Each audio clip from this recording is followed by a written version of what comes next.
What's up? In this video, I'm going to show you how to use Milo. Now, the recommended way is, and it's totally optional, is to get wireframe kit. And as I've said before, you could have, wireframe.youragency.com slash and then client name. And for us, we only do wireframes for the home page, and usually that's enough. Sometimes we'll wireframe a couple other key pages.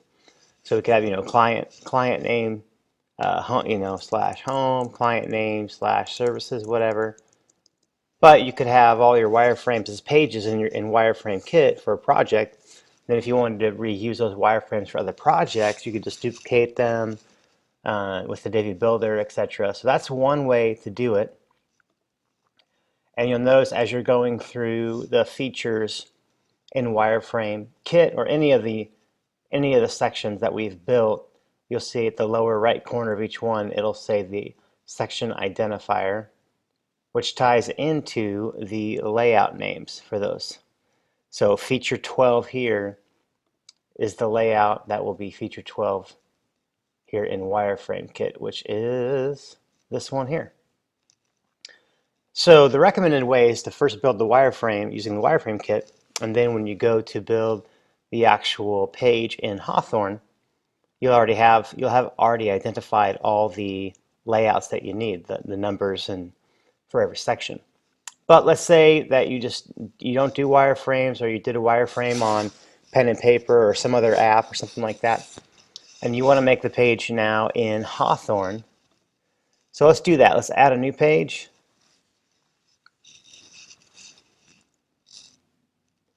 And I'm just going to call this test. And then I normally I just like saving the page right off the bat, or saving it as a draft or whatever. I just feel like it has fewer issues with the builder if I do it that way. Okay, so we're going to launch the builder here.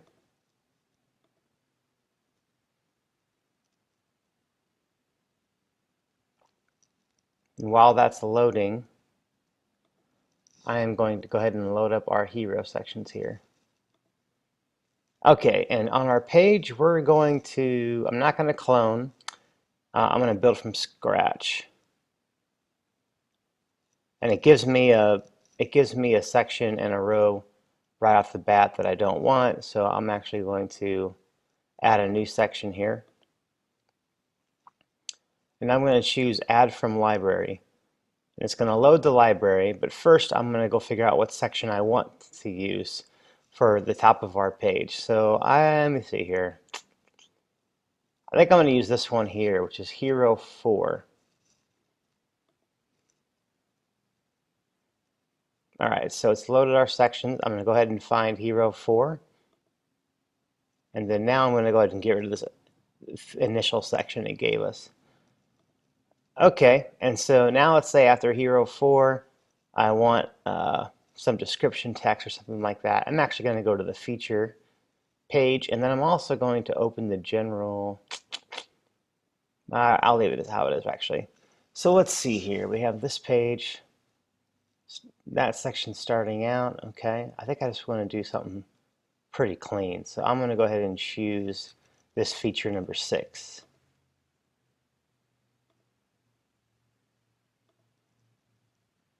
And I could easily search for it, but it's right here, feature 6. Now there are a couple other ways to find what section identifier a section is. On our demo sites, we have these little labels on here, but if those were not there, there are a couple ways to know. Number one is to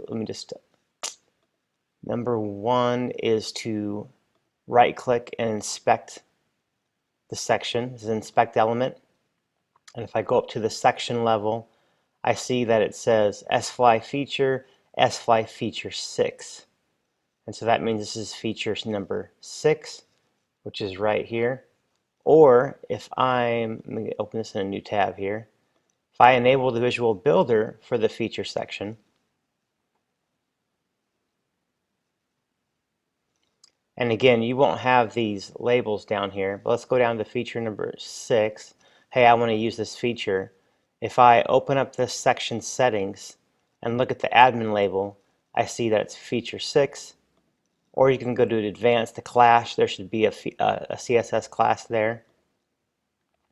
So that's probably the easiest way going to the label here,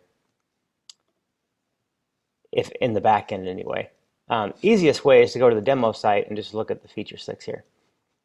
All right, so we got a nice hero, we got our feature 6. Let's go ahead and I just want to grab a nice parallax image real quick. So it looks like image 1 is what I want for that.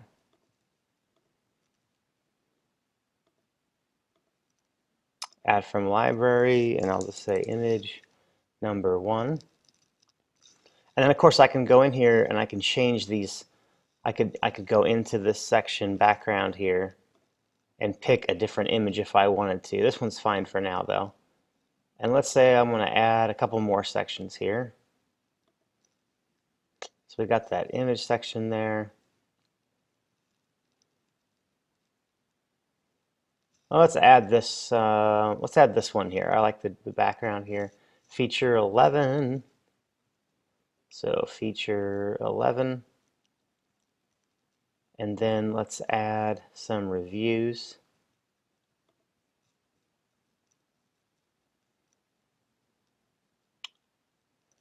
I'm going to go with this bold one. I like it. Reviews 3.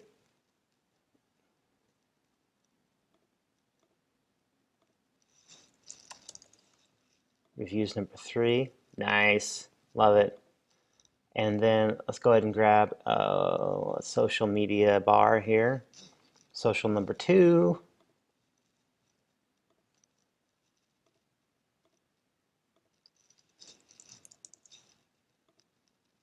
Great. And then underneath that, let's pretend that this footer wasn't here. I'm going to add a footer. Actually, we wouldn't add the footer here. Actually, this is fine. We would replace the footer using the method on the tutorials page. So we'll leave it like it is. Let me save this real quick, and then let's preview it. I'm just going to copy this URL here. And once it's saved, I'll go ahead and paste it and take off that end there. All right, so let's see how we did here. Okay, great. Looks good. Yeah, that looks like what we thought, what we were expecting. I'm not huge of how this is like image. So I'm actually going to go edit this real quick. Background, I'm going to go ahead and get rid of this one. And get rid of that as well. And I'm going to use the blue there. And then I might actually add in, there's a blue, like a blue texture. Might add that in. Let's see here if it'll. Here, it's this guy, I think, or it might be this guy. Speckles blue or blue. Nah, Speckles blue is what I want. Oh, and my video's in the way. Here we go. Upload image. Now, by default, Divi is going to use the background image size cover, so it's stretching that thing out. I'm going to say actual size, which makes it smaller in the middle, and then I'm going to say background repeat. Yeah, let's go ahead and repeat that. And so now I can decide whether or not I want to keep that speckled. I'd probably go back to the blue, but for the demo, I'm just going to keep that speckled background. Do something a little different.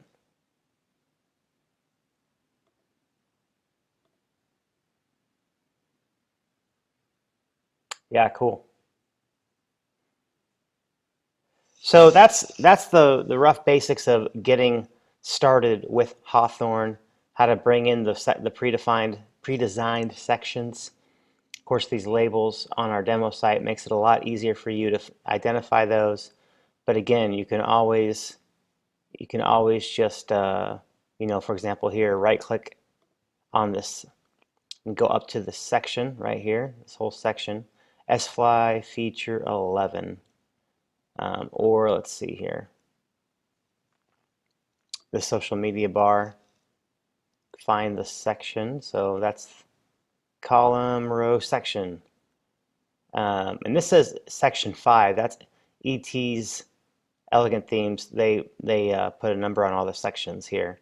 But what we want is the SFly Social 2. So that's social number 2 there.